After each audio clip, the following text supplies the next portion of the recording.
This is the Nerdy Romantics Podcast, and I'm your host, Y.M. Nelson.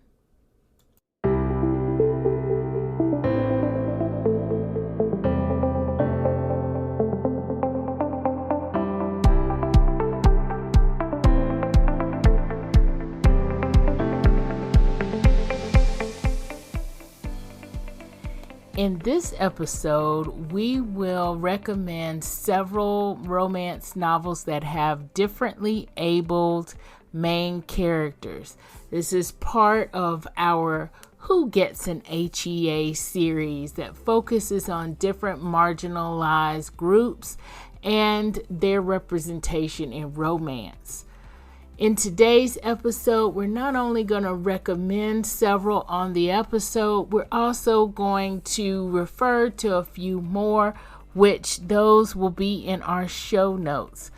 This one is chock full of romantic novel goodness, but has no spoilers. So take a listen. Hello, Nerdy Romantics. Today we are recommending romances with differently abled main characters. So we're talking neurodivergent or on the spectrum, or they may be disfigured, they may be hearing impaired, they all find love. Let's talk about these particular romances and why we like them. We're, of course, going to give you title and author so you can go out and get these books, a little bit of what the book is about, and then we'll talk about why we like the story and why we like that representation. We're not forgetting all of you who love to know what that heat level is, so we are going to say if it is steamy or sweet or anything else. So I'm going to start it off here and talk about one that probably a lot of the audience already knows. It's called The Kiss Quotient by Helen Huang, and I'm probably pronouncing that wrong. If so, I am totally sorry about that. To me, it's kind of a book one, but as I look at her books, they are not in a series. They are all in the same universe, her first three books. The Kiss Quotient is the first. The Bride Test is the second. And she does have a third book out now, which the name is not coming to me, but it will be in the show notes. The Kiss Quotient is the female main character's story, Stella Lane, and she is a math genius. So much so that she's got this great job and she's making a lot of money on her algorithms. I love the fact that she is a math genius. She is a math genius, right? I love that. Yeah, she might be a math genius, but she needs a little help in the bedroom. She needs help not just with dating, but definitely with sex. She says, I'm not good at it. So she hires an escort, Michael, and he is part Vietnamese, part Swedish. His whole story has a background going on there. She hires him for help in the sex department. As a teacher, if you will. She even makes a bit of a lesson plan in one of the scenes. These are things that she wants to learn from him. Or as they, get to know each other, the agreement becomes a little bit more than an escort kind of thing. When that whole thing fails, it ends up being more of a teach me how to be in a relationship kind of thing. That whole evolution opens up their lives and we get to see their lives. So here Stella she has Asperger's, and so that keeps people from relating to her and keeps people from understanding her. Because Michael is an escort, he's like, I'm going to be a little patient here. And also Michael is a little bit more understanding because of other secondary characters also that are around him. He unknowingly has, experience interacting with someone who's on the spectrum. I mean, obviously there are going to be ups and downs here, but what I really like about the KISS quotient is that I learned something. I'm not afraid to say I learned something. I learned something about Asperger's that I didn't know. I learned, and I didn't realize that I was actually learning about that. I also like the fact that the author is writing from a place of actually knowing, because she is on the spectrum as well. I think she has Asperger's as well. And she says this in her author's note. When I'm reading this, I'm getting kind of an authentic point of view here. So when I feel like I learned something, I feel like I learned something, right? Not just that I saw a stereotype of something and okay, we've absorbed this, but I feel like I've actually seen into the life of someone who actually has Asperger's, right? And that's what I love about it. But really, I'm going to say the story was pretty entertaining. I love the roller coasters. I love the fact that this book is not about a woman with Asperger's trying to find love, even though that's basically what it is on the surface. It's about these two people coming together. I learned too about a lot about Vietnamese culture that I did not know, because we meet Michael's family in this one. I really feel like I'm getting a slice of, even though these people are fictional, I feel like I'm getting a slice of life here. These people are very real to me. They feel authentic. They're written authentically. They are given whole characters, not just kind of, a caricature of somebody or a flat character. And so I really love that about this story. And it's funny, y'all. It's hilariously funny. As everyone knows about me, I love my steamy romances. I'm not saying nothing about the sweet romances. I'm not saying they're not good, but I love my steamy romances. And this one is steamy. This one is really steamy. It's not kicking up to, erotic level, but it is really steamy. We get more than a couple of sex scenes, if I remember this one. We get a few, and they're a little bit on the graphic side. They're not flowery or anything like that. Yes, we know what's going on there. And partly the reason for that, not in to me, the flowery language would not work here anyway, because Stella is very facts and very logic oriented. She's very straightforward and very blunt about things. And so to me, to just have that reflected in the love scenes just makes sense. You're not going to have flowery, poetic, whatever. You're going to have, okay, I feel this and I feel this really intensely. I might not know what I'm feeling right now, or maybe I do know what I'm feeling right now and I may be uncomfortable, or I may not be uncomfortable, or this may be great and I want to feel this again, kind of thing. And so that's a lot of the reason why I like the KISS quotient. There was a lot of talk when this book came out, because I believe this book came out around the same time as Fix Her Up. It has an illustrated cover. And so people were thinking, oh, nice light rom-com. And it is a romantic comedy, but it is not a light romantic comedy. It is steamy. But to me, if you like steamy, if you're not uncomfortable with that, it is so worth it, because the story is so entertaining. And that, again, is the KISS quotient.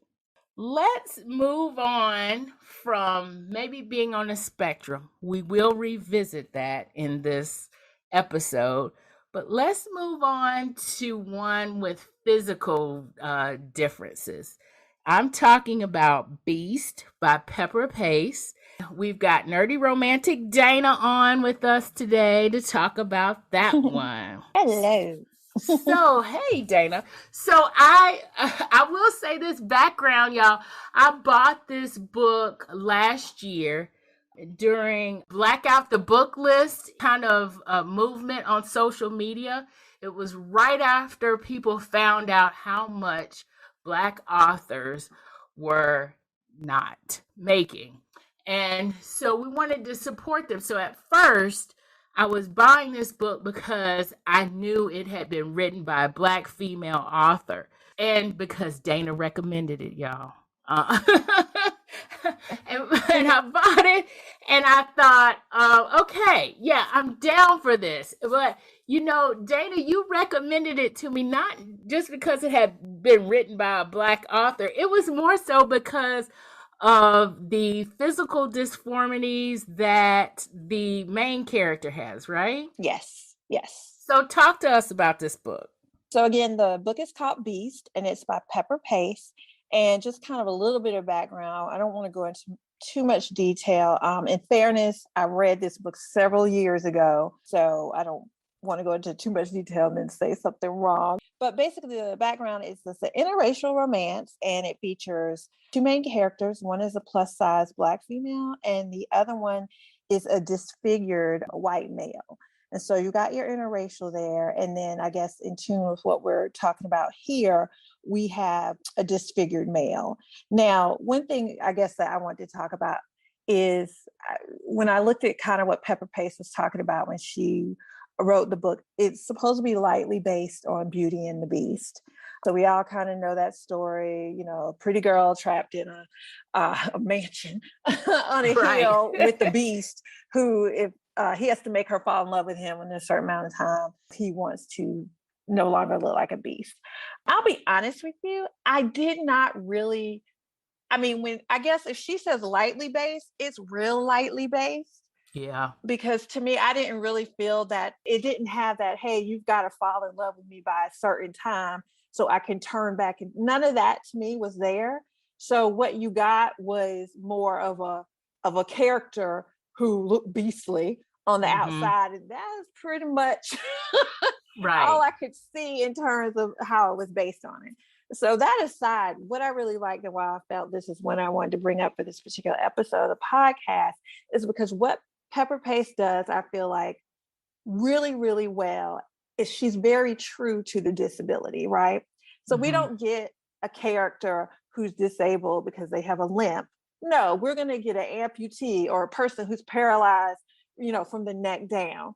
And I appreciate that because I think a lot of times, especially like in movies and things like this, we give, I don't know how else to say this, but the prettier side or maybe the less in-depth side of a disability. Yes. And there are a lot more struggles, I think, that don't get focused on because we do that. Because it's one thing to have to walk with a cane. It's another thing to have to put on a prosthetic leg. Like it's totally looks different, or not be able to afford a prosthetic leg, right? Because, just different things. So I think she goes there when other people, I think, just touch the surface. So I think that's what I really liked and why this book is the one I wanted to talk about here. And so what I'm referencing about this character is the main guy character. By the way, the two characters, Ashley is a Black female, and Christopher, he is actually a Marine, and what he's disfigured in, he actually has a bilateral cleft palate. Now, you may have seen pictures of babies having bilateral cleft palates.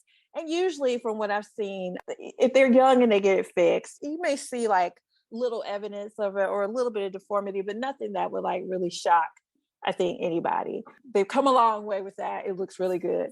But in this case, the parents at the time didn't have enough money to get Christopher surgery. And so the state ended up eventually getting him surgery because it started causing him breathing problems.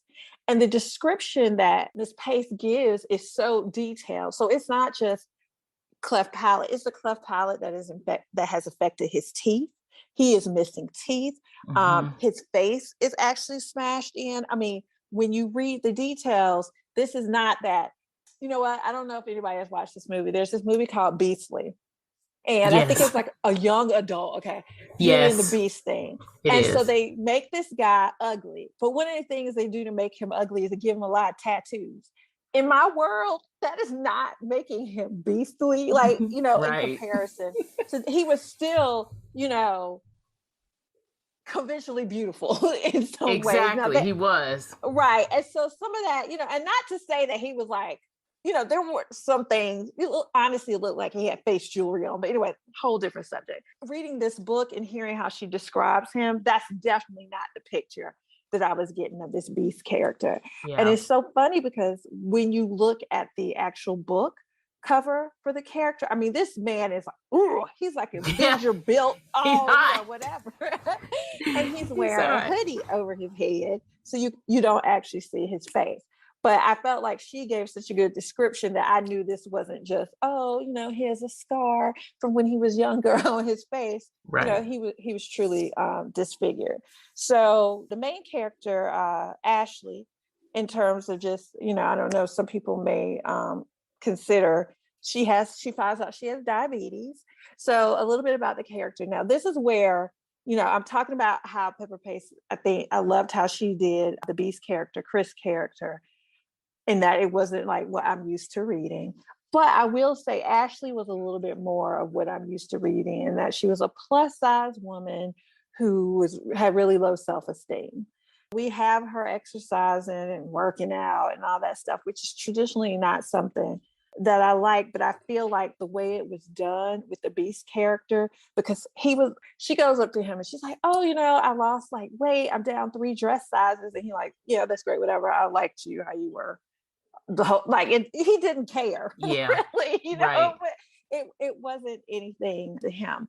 Another thing that I really liked about how these characters were written is that they were, a lot of times with these type of romances, we get the over the top. The guy always has big hands, and he's alpha and in charge, and he can. Pepper Pace doesn't write her characters, at least the ones I've read from her, like that. They're like real normal people. Sure, sometimes you may be alpha acting, but sometimes you're not. And she allowed Christopher's sensitivity to come out and be there, and it just made it more of a touching kind of story. Mm-hmm. Now, I say all that and it may sound cute and touchy and nice, but talking about steaminess, I was really having a hard time with kind of how I wanted to say this, because to me, a lot of times when I think erotica, I think steamy is more important than story. In this particular book, I didn't feel that way at all. I definitely felt like story was the more important part. But the reason I was like, I don't know if I want to say erotica or not, is I'll be honest, some of the language may make you blush. It's not, and I don't mean just because they're having steamy sessions, but some of the language is pretty out there. So, I'll put that out there. It's definitely, like, I wouldn't call it erotica, but some of the words would definitely show up in an erotica book. How about that? Yes. So I would just put it out like that.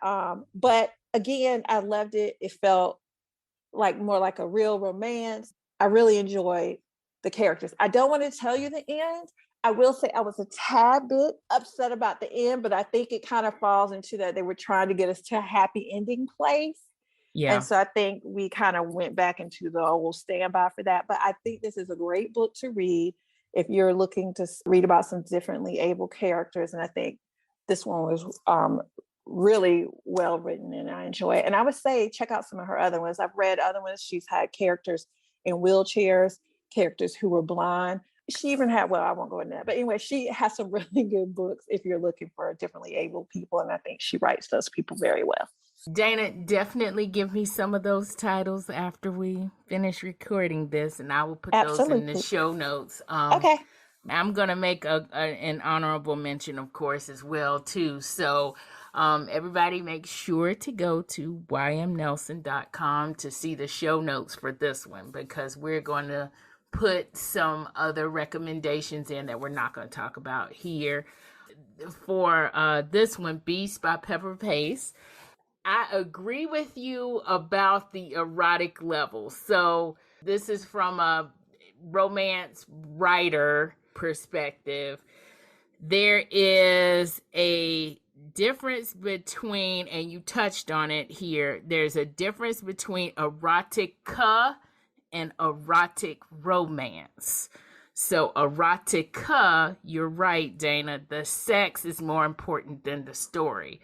But something can be erotic romance where the story, it's about the story and about the romance and not about the sex, but that the sex scenes are erotic level, as in they're saying stuff you would definitely not say in mixed company or Exactly. or anywhere near anybody, baby. Yes. You're definitely not gonna have like audio version of this book playing while you were in your Oh car Lord. with your family. No, it's not gonna happen. No, absolutely This is not. But yeah, definitely that's a great point. I didn't erotic realize romance. that. So Yeah, thank you for that information. Yes. and a lot of readers don't necessarily. We're just like, I want to read this sexy book. I want to read this whatever book. As writers and marketers, we have to know which category to put that in, because we know that Amazon doesn't like erotica, but they might be okay with erotic romance. A Sierra Simone, a Sylvia Day or Pepper Pace. So that's kind of the level, and I agree with you. It's erotic romance. It's a little bit more than steamy. So, if I'm saying kiss quotient is steamy, yes, this is more than that. I kind of agree with you. And everybody, we are going to have a plus sized Who Gets an HEA episode where we talk about plus size main characters. But I do want to say here, yes, the female main character, her being plus size and going to the gym, it initially did bother me. It bothered me so bad because of the reason why she went there, and because of her self-esteem. And I was like, we're reading this story again. Why do we have to read this story? I don't like this. However, though, that Pepper Pace, because she put in the diabetes angle and because she slightly changed her mindset a little bit, the character slightly changed her mindset when she realized she had diabetes, and it was more so, I'm going to work out. And not to give too much of the story away or anything like that, I'm going to work out because, of diabetes and, other reasons. but that's what made her weight loss a little more palatable to me, from experience and from other people's personal experience and stuff with that, especially for a woman. The fact that she lost the weight as fast as she did, that's what bothered me. After I was like, okay, so I'm getting over the fact, I like the fact that she shifted, but then as fast as she lost the weight, and I guess mainly it's because, she was actually doing something for her health, but I don't know, the timing of it kind of was like, is this authentic? But I will say overall, I like the fact that she kind of shifted that whole initial reason why she started to go to the gym. And I do want to say, like, I'm not against plus size characters going to the gym, because I know I talk about this like with I'm totally not either. I'm totally for that. But why is it any more than like, I went to the gym? Why does it always have to kind of correlate with weight loss? Because a lot of people go to the gym. I've worked out and haven't lost a darn thing. So like, it doesn't always, and sometimes that's not the goal. It's just to maintain health. And so that's just but you're right. As it went on, she had better reasons for what she was doing. And, it was truly about health. And so that was fine. But yeah, I was just like you, because it seemed very soon in the book, oh, here she is, woe is me. And she doesn't like herself. And now she's going to work out to try to change who she is. Right. So at first I was like, oh, Lord. Right. Yeah. The plus size women were cringing a little bit, exactly. But we're getting over it because we see that there's trying.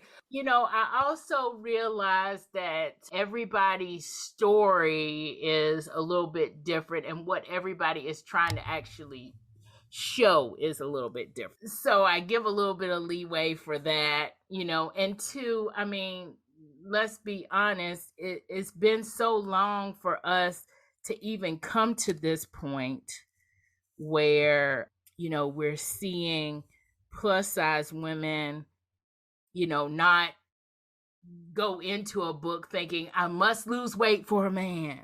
And then by the end of the book, they look like a supermodel skinny woman or something like that. And the man just falls in love because she's supermodel skinny. So I'm glad we've gotten a little bit farther down the road than that.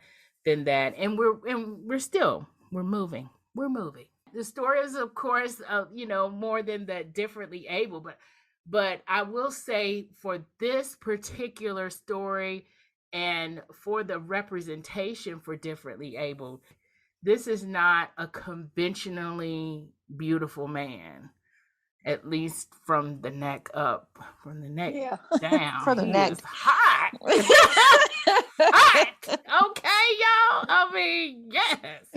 Whew. But yeah, and the reactions and the all that other stuff that happens, and how he dealt with certain things in his life, that is what makes this representation work. That is what this makes him a round whole character to me, and what makes it not just beastly, Right. that movie or whatever. So that's that. I could talk about Mr. Christopher all day. Oh yes, I feel like Yes. everybody, whether you've known it or not, y'all seen the cover of that book. Exactly. If you look on or my at least the Instagram, model. you know what? It's funny because when I showed the cover of that book on my Instagram, I got more likes on that post than I had ever gotten. I was like, oh, okay. We like him. Yes, I want to know who that model is, to be honest. But anyway, let's move on. And let's talk about A Match Made in Spain by R.L. Merrill. So we're still kind of in our physical different abilities. Jen, tell us a little bit about A Match Made in Spain. Oh my gosh, this is such a charming book.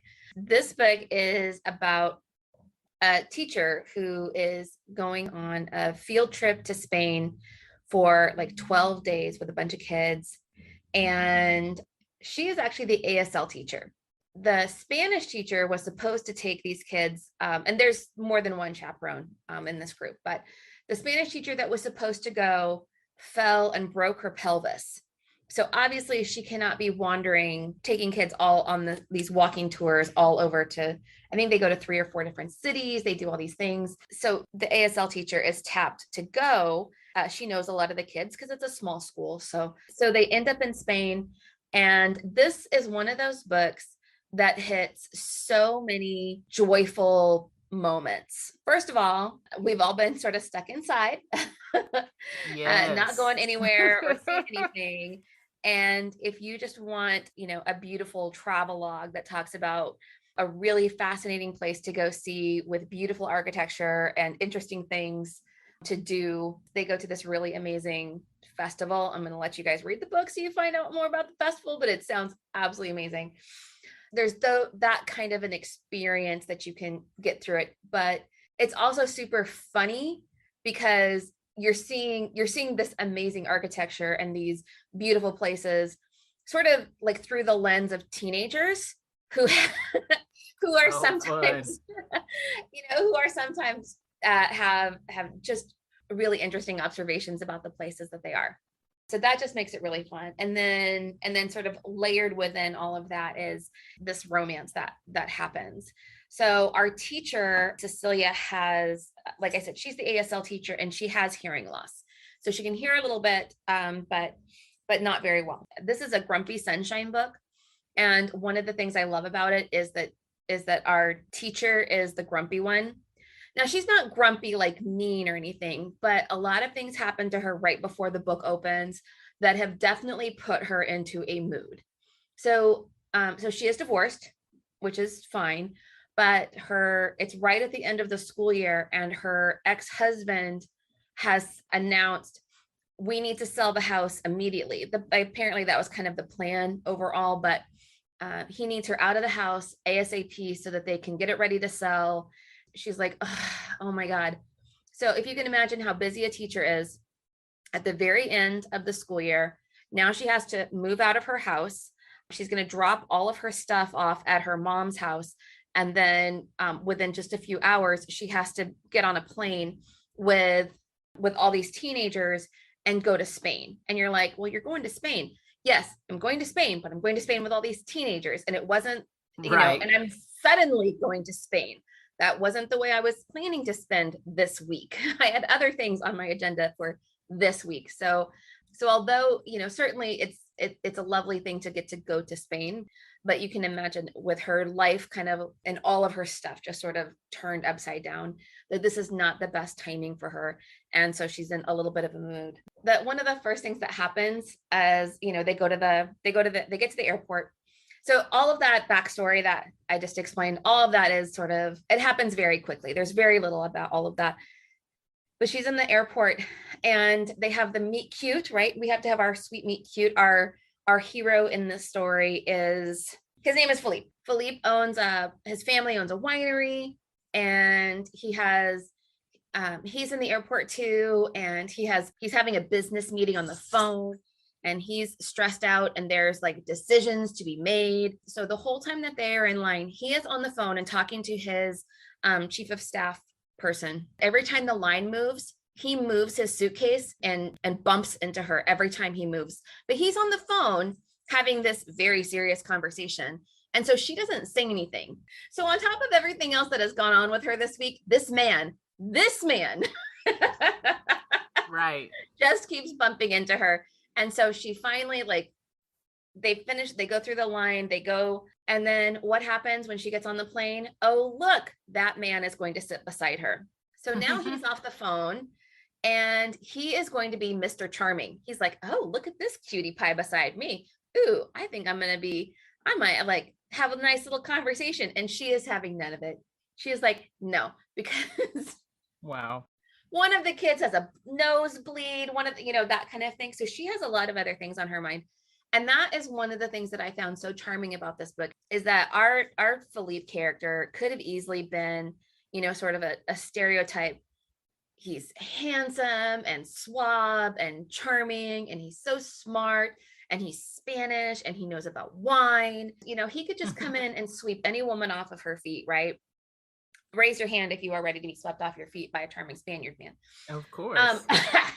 But that is not where her mind is. That is not where her head is at all. And it has nothing to do with her ex. Her ex-husband has literally moved on. He's already living with his girlfriend. So she's pretty much over that part of it. But she has these kids to take care of. She has a lot of other stuff on her mind. And so Mr. Charming over here is just this is not part of the plan. And I need you to just kind of leave me alone. And he's not rude about it by any stretch of the imagination. It's not that, but it just makes for a really fun dynamic at the beginning of a romance novel. It's not love at first sight for anyone. It takes a little bit more. So yeah, so it makes it really fun. And there's a lot of little things that Rochelle has done to incorporate the hearing loss. Like I said, this is a teacher she knows a lot of the kids, but now they're in Spain where people speak Spanish, and she does not speak any Spanish. So she's at a little bit of a loss. Her hearing loss makes it so that she can't hear. She can't hear when there's a lot of people talking at once, like in a busy airport or like in a busy restaurant. And it also is difficult for her when things are very quiet. And that particular element, the fact that it's very difficult to speak quietly to her, that comes into play. I don't want to ruin anything. Just know that there is a time when the two of them are alone and they are surrounded by kids. And Philippe kind of has a little bit of an idea that he's going to be Mr. Charming and be quiet and like whisper something to her. He says whatever he says to her, literally, she doesn't hear him. You can't whisper at somebody who has hearing loss. And she just kind of turns and looks at him and is like, oh, hi, I didn't see you standing there. Oh boy. So all of his charm is just like, whoop, it's out gone. the window. Out the window. So it makes it really fun. But it's a book that has so many lovely elements. Like I said, a lot of the travel that happens is great. We get to see the interactions with the kids who really keep things moving and keep things fun, but also sort of give a reason. She is not a person that is on vacation looking for a vacation romance. She is a person who has a job to do, but she is certainly charmed by this man. And one of the things that's charming about him is the way that he attempts to interact with the teenagers. And if you don't spend a whole lot of time with teenagers, that in and of itself is a huge challenge. So especially at the beginning when he's interacting with the kids, I should say there's a reason why he ends up joining the tour through a series of unfortunate events. He becomes the tour guide of this, which is not so weird because his brother owns the tour company. So that's how he ends up on this tour with them, because their tour guide is out of commission. So a lot of stuff happens there. But what's great is that as he is trying to interact with the kids, it is very difficult to be cute and charming and flirtatious when you are surrounded by teenagers. That is very difficult to be anything but surly when you are surrounded by teenagers. They are, I mean, they're very sweet, but they notice everything. They seem to always be standing there. And so it's just a challenge. So, but all of that makes for their interactions to be that much more fun as they do kind of get to know each other, as they do start to develop feelings for each other and see each other in a different light. This is a book that is, like I said, it has the grumpy sunshine. We have the, travel to interesting places. We have a number of things that just make it really fun to read. This is on the other end of the steaminess feeling. So okay. This one is way the other end of the spectrum. For a lot of different reasons. Rochelle, I've read some of Rochelle's other books, and she can definitely do steam. So if you're looking for a steamy romance, you can definitely find that in some of her back catalog. This is a woman with lots of different things for you to read. You want to read a contemporary romance? She's got a few of those. You want to read a paranormal romance? She's got a few of those. You like horror books? Go read a horror book by R.L. Merrill. So there's lots of different things for you to read from her. But this particular book stayed on way, way, way on the not steamy portion of the spectrum. Would you really fun? Would you call it sweet steamy? Like off-page stuff, but maybe they say things that I'm trying to remember, because there's a very good chance that there's no sex at all. Okay. There's one scene kind of towards the end, and it's been a couple of months since I've read the book. So, and I was trying to remember, I'm like, wait a minute, but I don't think that I don't think that would count as a sex scene. So it may be a zero sex book. Okay. Yeah. So we finally got something that's in like the sweet category, or maybe even the sweet steamy category. Okay, good. So it's and it's off page. If there's anything even implied, it's definitely an off page situation. So which gives it, just a little bit of a different feel. Because I'm with you. I like a steamy romance. I like my steam. I like to see characters interacting that way. And especially in a contemporary romance, when we see for these two in this particular story, in this particular situation, there's a lot of reasons why they can't just be alone. Right. And also there's a lot of reasons for them to not want to be together at all. He literally lives in Spain. She literally lives in California. How much of a commitment can you really make when you know that you live on different continents? Right. And that's something that sort of like hangs over the two of them, as much as they enjoy getting to know each other, and as nice as it is to sort of feel that attention from a very handsome, very charming man. It can also sort of be like, what am I really doing here? What am I really thinking? And figuring out what it is that she wants to do as a result of that. So, but don't worry, it is a romance. There is a solution. So I should also say, there is. One of the things that I also love, the kids play a couple of different roles in the book. Like I said, they're comic relief. They create a certain amount of, not cock block exactly, but they are definitely in the way of them getting to know each other. Her mother is such a fun character. And so I highly, highly recommend everybody just read the book, just so that you can get the mom interactions that happen both via text and over the phone. So her mom is somebody that I want to hang out with. So cool. Yes. I just want to make sure everybody knows that one is A Match Made in Spain by Rochelle Merrill, who also writes as R.L. Merrill. Correct. Yeah. All right. And it sounds like a good one. In that same vein, I also have another recommendation as well for a romantic women's fiction book called Have We Met. Information about that will be in the show notes.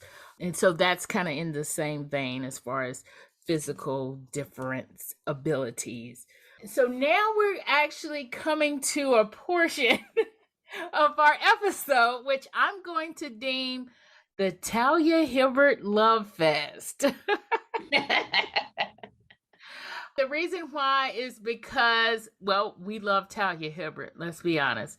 We want to recommend several books in our theme that Talia has written. Well, I've heard her say this several times, that she is, I think she said she's on the spectrum or neurodivergent, or something of that nature. She said it in a couple of different ways. She's written several books from that perspective, which we are going to talk about. And first off, we're actually going to talk about book 3 in her Ravenswood series called That Kind of Guy. We're also going to talk about a little bit about book 1 of that series, A Girl Like Her. The Ravenswood series has been around for a while. I think most people, when they hear the name Talia Hibbert, they think Get a Life, Chloe Brown, and that is not her first book, everybody. She's got a lot of books out there, and she's been writing for a while before Chloe Brown. So we're going to start off with Ravenswood, the Ravenswood series, That Kind of Guy's book 3, and Staci's going to tell us about that particular book. Hey, Staci. Hello. Well, I read that book, That Kind of Guy. And if you've read the series, the two main characters, one of them has been a character in all of the other series as a supporting character. Two main characters are Ray, which is the woman, and I think they do mention that she might be slightly plus size. She's not with any of Talia Hibbert's. A lot of her female characters are not the perfect body kind of thing. Yeah. They sound real. Ray in this particular book, Ray is an author. She's new to the town, and she does have facial scarring, and it doesn't really make who she is. It's not something she grew up with, the facial scarring. You find out later that it happened by an accident. She's also a little bit different. She's older than the romantic interest, so that's different too in itself. She's older than him. She has facial scarring, and that really doesn't define her, which I really like. That wasn't something that defined her at all. And the main character, he's younger, and his name is Zach. So Ray is the woman, and Zach is the male lead in the story. And we find out that he's a demisexual, which I never knew about. Never heard of a demisexual before. And basically, those people who have to have a emotional bond or before they're sexually attracted to someone. And if you read some of the other stories about that character, Zach, you wouldn't think that was, but he also talks about him discovering himself being that demisexual. It has several tropes in the book. It talks about one of them is that friends to lovers, because they are friends first, because if he's demisexual, he really wouldn't feel that sexual attraction unless they were friends first. So you have that friends to lovers, and then you also have kind of a fake relationship thing that happens too. Within this book. I really enjoyed Talia Hibbert's book because of the fact that it's not super steamy, and I like a steamy romance, but she has okay, you're going to get a scene, but it's like this build up, and you really start to feel for the characters long before that something's going to happen with them, but you really more anticipate it before it actually finally happens. You anticipate it, and you can't wait. Come on, get together. And they finally do, and it's great. But you know that it's going to be several chapters in, sometimes more than halfway through the book, close to the end. And their whole story and plot line, you just are really into it. Because it's one of those, it's also a misunderstanding thing. She's new to the town, but she's heard about his history. And if you've read any of the other books, you realize that he is kind of like the town slut. for a while there. Part of that, if you read it, is that his discovery of himself and why he's sleeping with different people had nothing to do with his sexual attraction, but he was also that ugly duckling, just so you have a whole lot of different tropes in this one book. Yeah. Friends to lovers, fake relationship, but also we talk about his history, like he was that nerdy kid, that nerdy guy, didn't get no interest from women or anything like that until he starts to develop and looks nice. And then women are coming on to him. And then he's like, okay, start sleeping with just about anybody. And then him discovering that he's doing it because people want him, not because he wants them. Oh, wow. Okay. So it has a lot of different layers in it. And him trying to understand now that he's discovered by being a demisexual, what he is, trying to discover himself. And I talk about him a lot, but Ray has her own thing going on because she's, number one, older than him. She's divorced. She's had this facial scarring, which came later in life. So it wasn't something she was raised with. She doesn't really, it's not her whole being, but she is a little at times, not embarrassed, but sometimes she's aware of it because she knows when people see her at first, they kind of notice the scars on the side of her face. It's not her whole face, but one side of her face.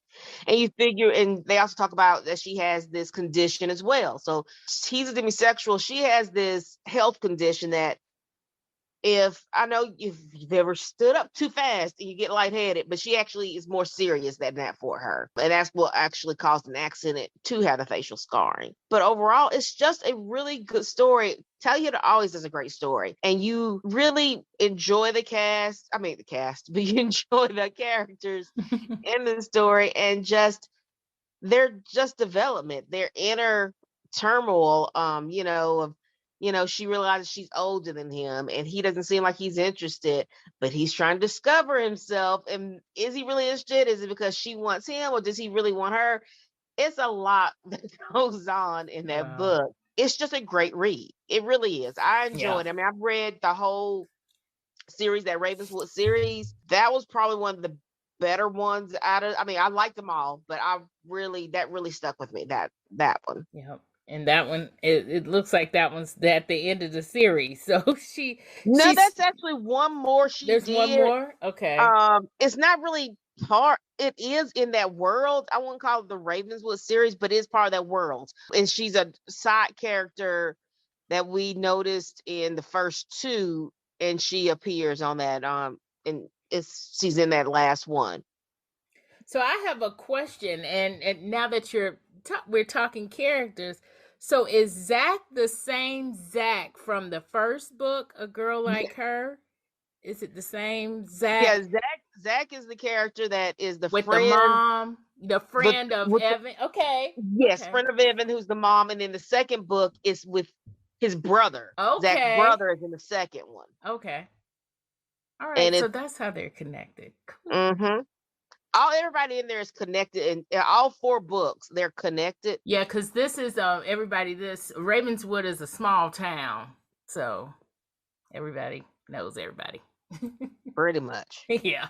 But in this particular way, they're all kind of connected in some ways. Like I think Ruth and Hannah are sisters, and is it Ruth and Hannah is in one of the books? Okay, so Ruth and Hannah are sisters. Ruth, I believe that's the first one, A Girl Like Her. Yeah. Her love interest works in the blacksmith shop, and that's how he meets Zach, and that's Zach from the third book. And then the second book, Hannah, which is Ruth's sister, has a relationship that is about with Zach's brother, and that's that one. And the fourth book, it's not really a Ravenswood, but it's in that same series, the same universe, called Damaged Goods. Oh, yeah. She's listing, I think that one came out after all of them, but she's listing it as book 1.5. But that one actually came out after all of the rest of them did. But Talia is, wow. You're right. Yeah, she's just wonderful. Yeah, we just gonna love on Talia Hibbert right now. So sorry, everybody. She's just wonderful.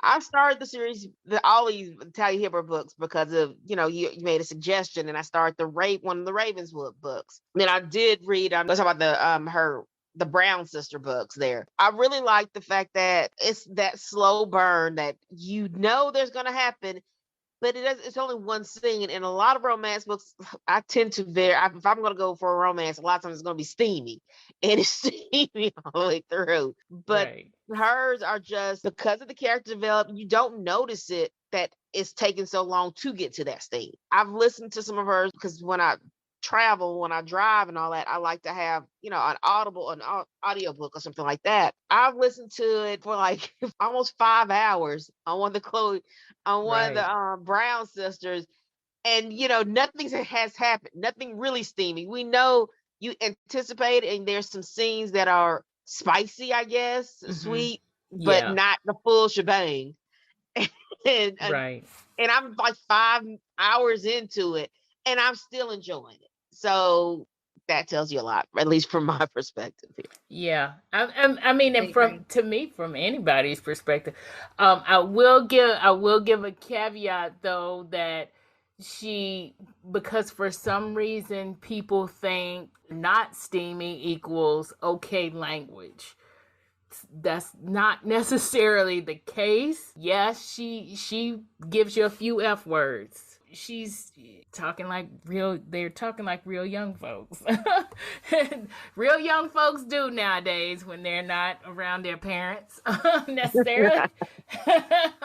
But you're right. A lot of hers are like, it's slow burn, it's layered characters, which makes a lot of her books so enjoyable, and the fact that you do not really think of them as, oh wow, this book has a character with facial scarring, or oh wow, this book has a demisexual in it, or in the case of with Danny Brown is bisexual. In that book, Raph has anxiety, right? And so that's not really what the books are about. You see, because these characters are so layered, these people.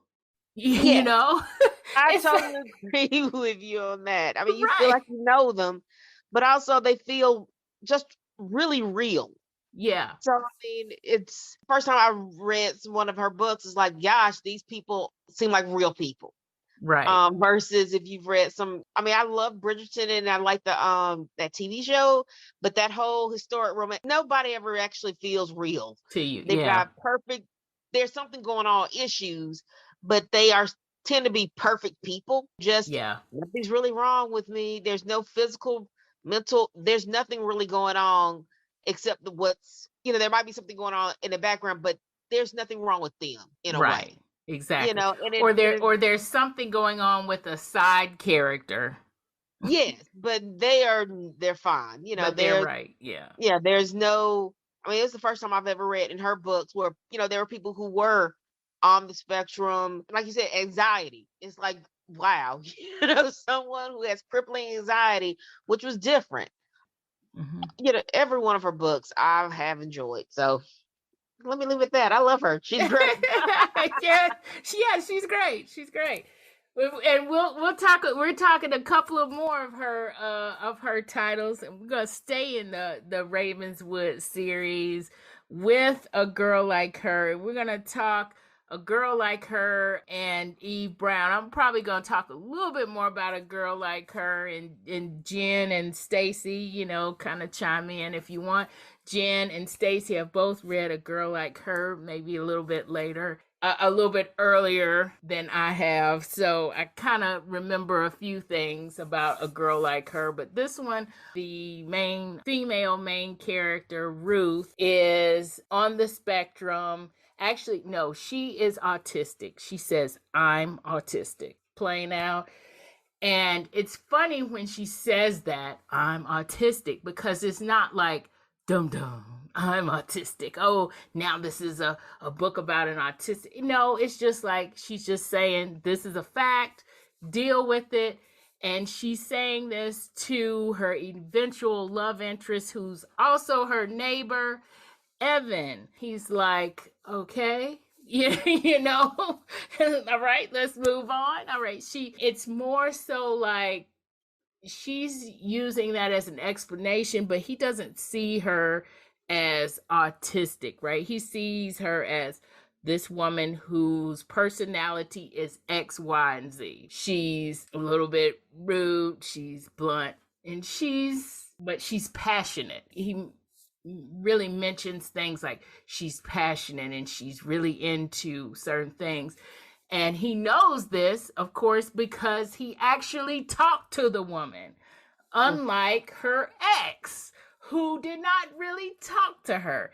And this is the thing about books. I'm just going to kind of say this in general. This is the thing about books with people who are marginalized. We don't live our lives as marginalized people. All of us may be marginalized in some way. You know, I'm a Black plus size middle-aged female. So, you know, I'm marginalized in several ways there. But you don't live your life like that. It's there. You know it's there. It's something that you deal with, but you do not live your life that way. And I love books that, if that's there, we see their lives and how they live with whatever that thing is, but that is not who they are. And that's why a layered character, and that's why I think she's just great at this. And that's why a lot of her characters have a lot of stuff going on, because she layers those characters so well that we're like, okay, this is just somebody we know. Because everybody we know is different in some way, right? You know, I totally agree with you. Yes, exactly. Yeah, I really agree with you on her characters. They are so layered, and how you say that, you know, you're a marginalized Black plus sized woman. And I was like, clutch the pearls, middle aged. We're both the same age. But you're right, because a lot of books, they're like, oh, I feel like I got at least 10 more years before I'm middle aged, but that's not what society says. So yeah, but I mean, because I don't wake up thinking, oh yes, I'm Black today and I'm fat today. I mean, I don't you don't wake up, right, you know, brushing my teeth to that. But you know, when you go out in the world, some things, you know, you will show you that that's what people may see you as, but that's not. When you wake up, hey, my name is Staci. That's who I am.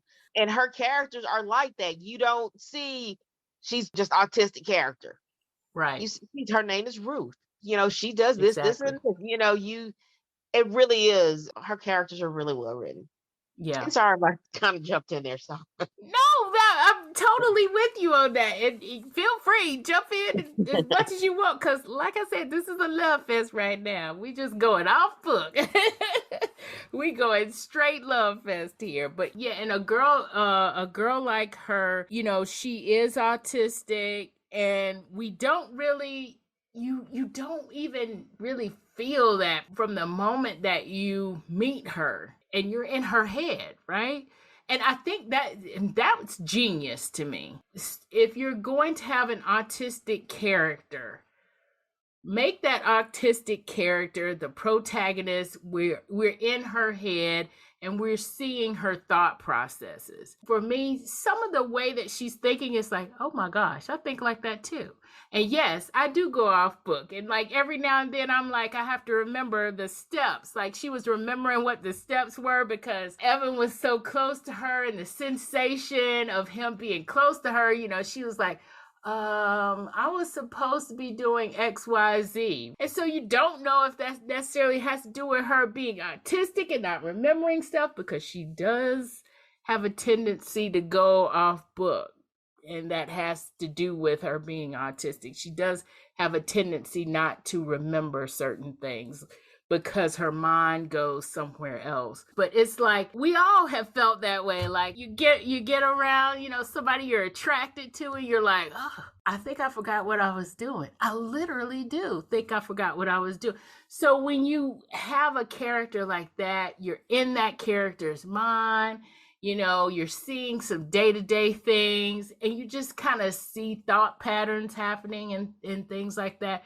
It just, you feel like you're kind of connected in a way, because I feel like there are certain moments in my life where I felt the same way. And no, I'm not autistic, but you understand, okay, this is how we're moving through life and you realize, wow, we're not really that different. Some of us move through life in slightly different ways, but on the whole, we're not really that different. That's what makes those characters real to me. But there are allusions to, and if I remember, there's not actually a domestic violence scene in it, I think, unless it's in flashback, but there are trigger warning kind of things in this book. I don't think there's a physical, there is more emotional. Yes. Yeah. Right. And so those are in kind of remembrances and in flashbacks, but it is there for those who are a little bit sensitive to that. It's a Talia Hibbert book, so it is steamy, and their love scenes are steamy, but it is not erotic level. It's got two good steamy scenes in it and maybe some descriptions of other scenes, but not full-on scenes. And so it's mostly kind of a slow burn, and you get that kind of intensity between the hero and heroine, which I love. She's dealing with these characters. Jen, Staci, let's talk a little bit how funny these books are. And these, she does romantic comedy so well. I mean, oh my gosh, it. I love Talia Hibbert Brooks. Her character development is amazing.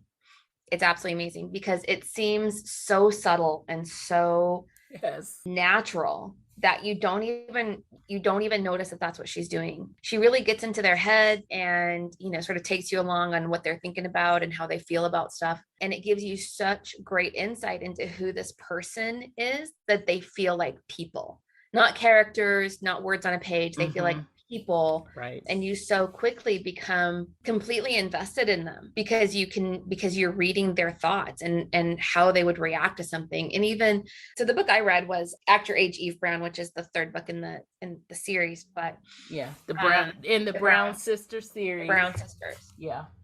Series. And the Eve Brown character at the beginning of the book, she's kind of a hot mess. Yes. It's a person that has she's 26 years old and she's had a number of jobs. And if you're not familiar with the Brown sisters, they are literal sisters, not figurative sisters. Their parents are quite well off, so they have plenty of money. And so the fact that she's a hot mess hasn't really had a huge impact on her. And by hot mess, I just mean that she's somebody who really can't hold a job. She sort of like flits around to different things. She has tried a number of things. And so within the first chapter, her mom is berating her because she just planned this really beautiful wedding. The book literally begins with, it's been 8 days since so-and-so's wedding. And there's a whole thing that happened with the doves we won't go into right now, but but there's a whole thing. And because of this one thing that happened with the doves, she decided to just quit her business completely. So within those 8 days, she took down her website, canceled all of her social media accounts. She's just no longer an event planner. And so the book opens when her mom has found out about this, because somebody that was at the wedding thought it was really fantastic, found out Eve was the one that organized it, and wanted to hire her to do something, and was like, oh, hey, her website's down. And she's like, Eve, what just happened? She goes, well, over the course of the book, you kind of find out that she has this concern about failing at things, and that she has this impression of herself that she is accidentally good at something. So she can do it once, right, but she can't do it twice. Right. Yeah. If anybody has ever, sort of had that feeling, a lot of authors have imposter syndrome. They feel like their writing will never be as good as somebody else's writing. There's so many other people that are better writers than I am, that type of thing. And a lot of people feel that in other areas of their life, whatever their profession is, that somebody's going to figure it out, that they're just not great at anything. And that's kind of where she is. So that's what I mean by kind of hot mess, because because her family has money, she hasn't really had any consequences to the fact that she doesn't hold a job. She chooses to leave them. Mm-hmm. Her mom calls her on the carpet about it in that first chapter. And you feel it. You feel that she says something like, I'm super disappointed in you, blah, blah, blah. And then there's kind of a pause, and she goes, It's just so embarrassing. And you're in Eve's head and she's like, ow, just, oh, that is the comment that like hits her straight in the heart. You don't want to be that person who's like the embarrassment of the family, right? And there's so much to it, and just the way that she puts those scenes together. And like I said, this all happens in the first chapter. You learn so much about who she is, what her relationship is with her mom. I did something with this book that I do not do, and that is I read book 3, but I have not read book 1 or book 2. So I don't know. I came into this not knowing anything about the family dynamics. Oh my gosh. Okay. Because I was going to say something about the sisters, but okay, I won't say it then. No, that's okay. They do eventually make an appearance in here, and they do have a good relationship. Like they have a group text with the 3 sisters and that type of thing. So they're definitely a little bit in there, but what happens because of this discussion that she has with her mom and her dad, he's there as well. But they decide that they're going to kick her out of the house in 3 months. So she has to find a job. She needs to find a job and hold a job for a year. Otherwise, she's not going to gain access to her trust fund, because they understand that can be a challenge, because her resume is a mess. That she doesn't hold jobs for very long, and they know that that's going to make it difficult for her to find a job. So they're like, well, you can come work at mom's place or dad's place. And she's like, I guess mom is a lawyer and dad is an accountant, and neither of those are things that appeal to her. Right. So she does the not very mature thing, which is she gets in her car and just drives away. And that's how the book starts. Yeah. It's so fun. I'm sorry. Fun. I'm sorry, Jen. I got to put it here. I can't wear this love fest. This is the funniest. You're hearing Jen, and this is what happens in chapter 1, and all of that is true. But this is the funniest book ever. Oh my God, the stuff that comes out of her mouth. The stuff that comes out of her mouth. Oh my God. It just makes me so happy. I know. It's just so funny.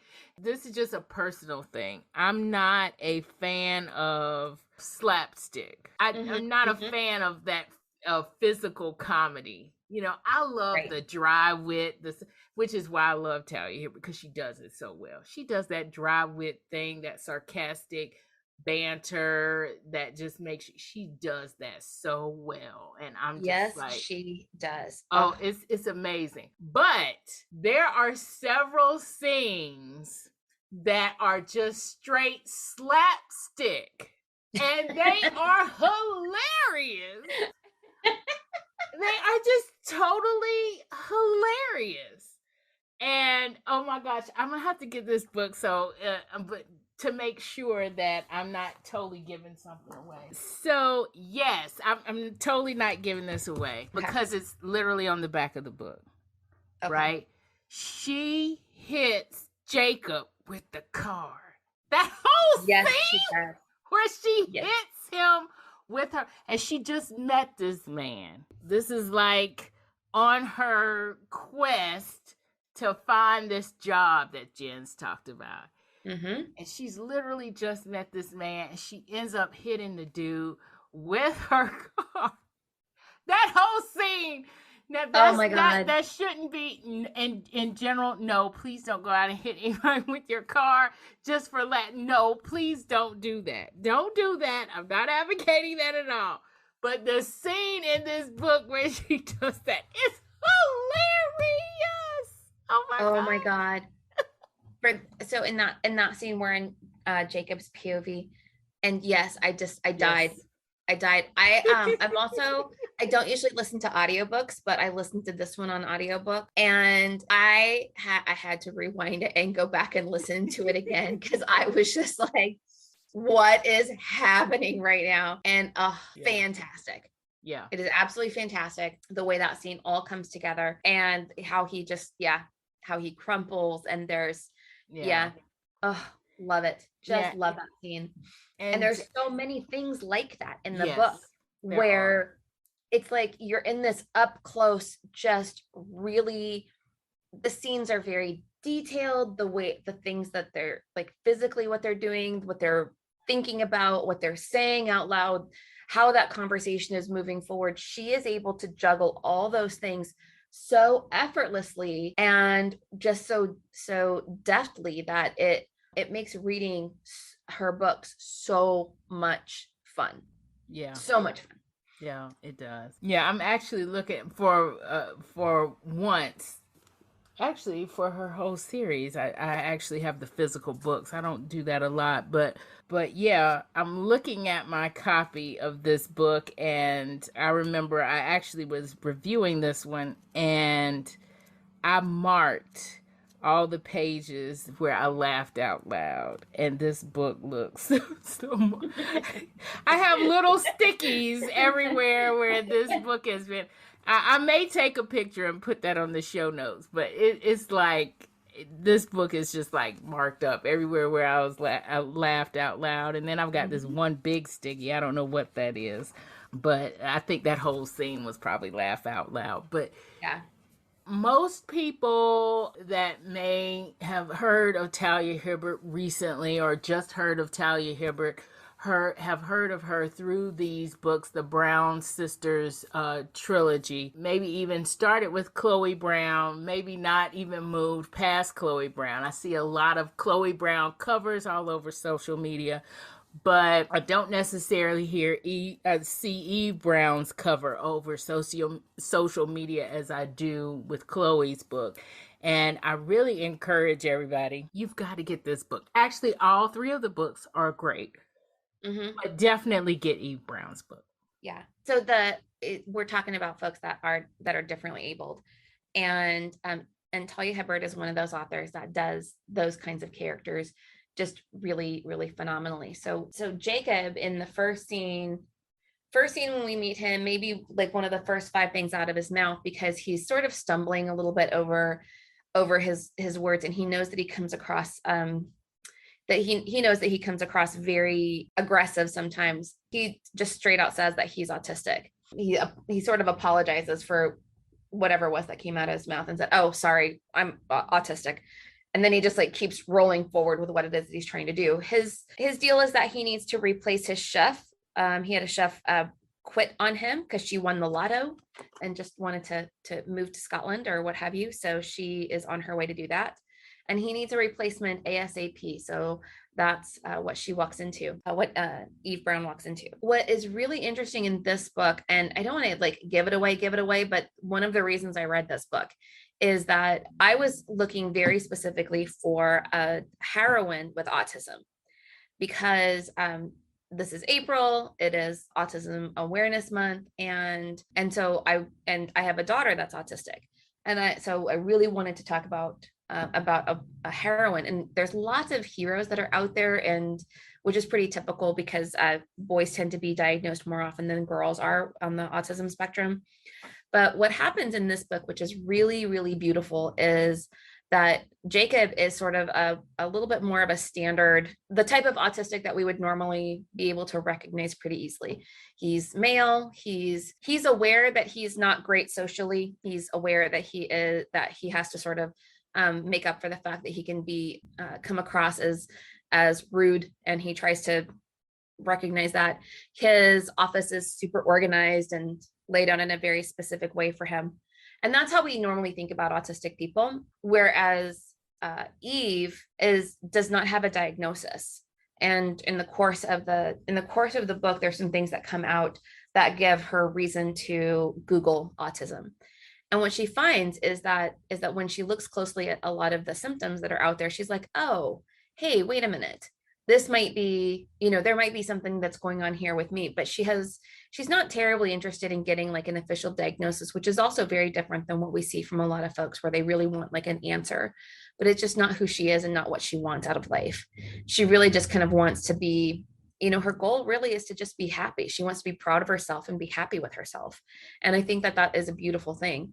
And a beautiful way to kind of live your life in general, right? Don't we all want to be proud of ourselves? And don't we all just want to be happy with ourselves and the choices that we make? So I thought this, and so when Talia Hibbert is describing Eve, there's a number of different things that are incorporated. And it's sort of like if you know about autism and you know about autism from a female perspective, you can totally see sort of where this is going, but it's definitely not the type of autistic character that we normally see. And to see her on that journey of learning about herself and learning to be a little bit more self-aware in ways that she hasn't had to in the past, partially because of, she had money. So there were certain things that didn't impact her, but she was also surrounded by a very loving family that accepted her for who she was. And so because of that, you kind of feel like you're not necessarily standing out. And where girls on the autism spectrum tend to not stand out. They tend to be very capable of masking and sort of pretending to be something that they necessarily aren't. It really tracks so well with the experience of a lot of women that are on the autism spectrum. I thought that was a really fantastic way to just sort of diversify what it is that we see and how we see folks that are on the spectrum, because she's really good at certain things, like really, really good. I can't imagine trying to organize a wedding. And we start off knowing that she successfully organized a wedding. And that is a huge, huge accomplishment. And the fact that she doesn't even see it as that is really fascinating. Right. Exactly. Too, when you're comparing this one to a girl like her, these are both women who are on the spectrum or autistic, but very different representations. Mm-hmm. And I like the fact that Talia does that in her books. They're very different representations, because autism is not, okay, this is autism. We can look at it. This is what it is. We can point it out and we can put this person in this box. And that's not what it's about. And I love the fact that we have these different representations, and that Talia Hibbert, this author, is writing, all these different representations, and is there herself, so it's coming from an authentic place as well. Exactly. The authenticity that she puts in for not only for the diagnosis, but just that people are so much more than their diagnosis, just means a whole lot. Right, exactly. Both you and Staci have mentioned audiobooks, and I have not listened to an audiobook, a Talia Hibbert audiobook. Are we recommending the audiobooks even over necessarily the book? And what do we think? I have heard about some of her narrators being very authentic to what we think, as we're reading, or as we're listening, we think the voice of these characters, and her narrators do that very well, or her narrator does that very well. Yes, no? Well, I listened to I was trying to see which one it was for me. Take a Hint, Danny Brown, as an audiobook. It was very good. I've had a few of different authors. I've listened to a few different audiobooks from different authors. Some of them have, one particular was not good at all. But but for that one, Take a Hint, Danny Brown, it was really good. Of course, it's always good to Talia Hibbert book is good anyway, but yeah, your narrators can help you stay into the book. And for me, if I listen to you going for my entire trip, and then once I get to where I needed to go to, I was driving to Birmingham there. And if I get out of the book, get out of the car, and I'm at my destination, and I'm still listening to you, then it is a really good book if I'm doing it at that point. Yeah. And hers was like that. So I got out of the car, and then, as I'm going about my day, I still listen to the book to finish it. If I wait for it till I get back in the car to return back home, then it might be a okay book. But if it's really great, I'm listening to it even after I get out of the car. And for her books, I have always, for that one book, I got out of the car, and then I'm still listening to it. The narrators for those books, for that one, was really good. The one for Act Your Age was awesome. Act Your Age, Eve Brown. I looked it up. Ione Butler, Ione Butler, was absolutely fantastic. Yeah. And she does some different voices, just because of the way the book goes. It's mostly just Jacob. And who was the narrator you said for that book? Ione, Ione Butler. Okay, she's the same. That was the same person for the Take a Hint, Danny Brown too. Okay, great. So yeah. She must be got the whole trilogy. Okay, cool. Mm-hmm. Yeah, I've heard that I'm assuming this is she. Yes. Yes. Is very good, and actually authentically, or does the voices, because you know, as you're reading the Brown sisters books, I think maybe at least one or two of her family is Afro-Caribbean or something of that nature. I think the grandma is.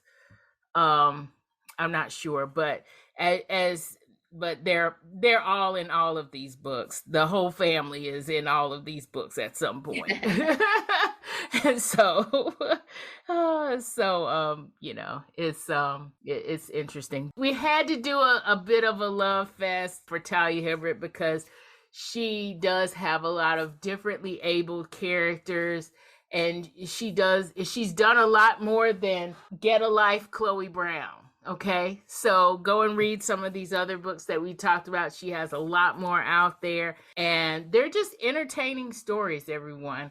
Thank you to my guest hosts, Dana, Jen, Staci. Thank you for hanging out with me. This is probably another one of our extra long episodes, but I just love talking romance books with you guys. I just love talking interesting stories with y'all.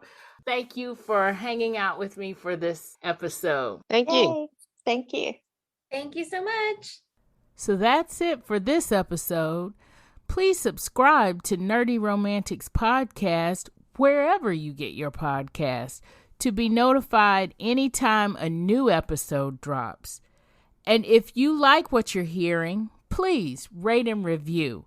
The links are in my show notes at ymnelson.com, along with a lot of other links for books and other items that we talked about on our show. And if you really like what you're hearing, click the Buy Me a Coffee button while you're there to support us. Thank you for listening.